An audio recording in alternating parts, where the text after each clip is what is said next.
We finally had a noticeable spike in inventory and saw some of the market balance metrics come back to some semblance of normal. So the big question is, was that just a 1 week oddity, or is there some reprieve on the way for buyers? We're going to cover that and more in this week's report.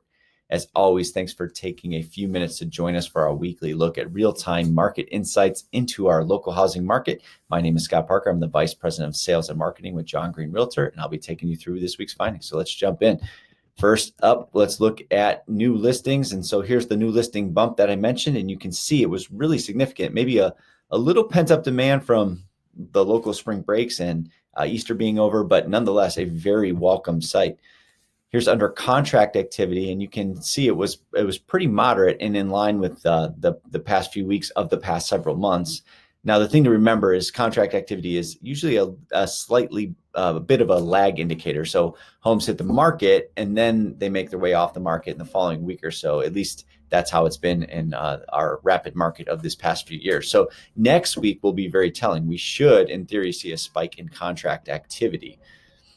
And so now we're going to look at this chart.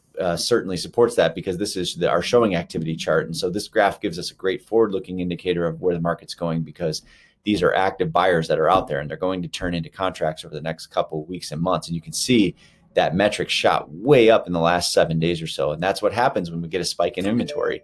And that also tells us that there is a buyer demand sitting out there waiting for inventory to view. So that's kind of what we're seeing in the marketplace. So off-market activity represents those active listings that came off the market without a successful sale, and it just continues to be very depressed, which is a good thing. Sellers are, for the most part, putting their home on the market and successfully selling it.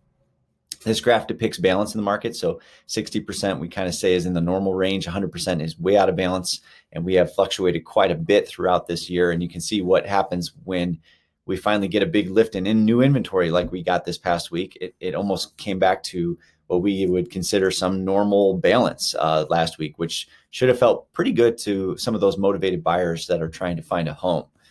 Here we add in our off-market activity, so we get a full picture of the inventory view, and you can see the same trend that really came down to a much more normal figure that we haven't really seen in the past 3 months, let alone the past 3 years. So to recap, a very welcome spike in inventory caused a flurry of showing activity and a possible reprieve for active buyers. So we're going to find out just next week just how active those buyers are and if they turn into contracts, and that will give us a really good look at what's ahead for the second quarter as we head into the summer. So thanks as always for joining us, and we'll see you again here next week.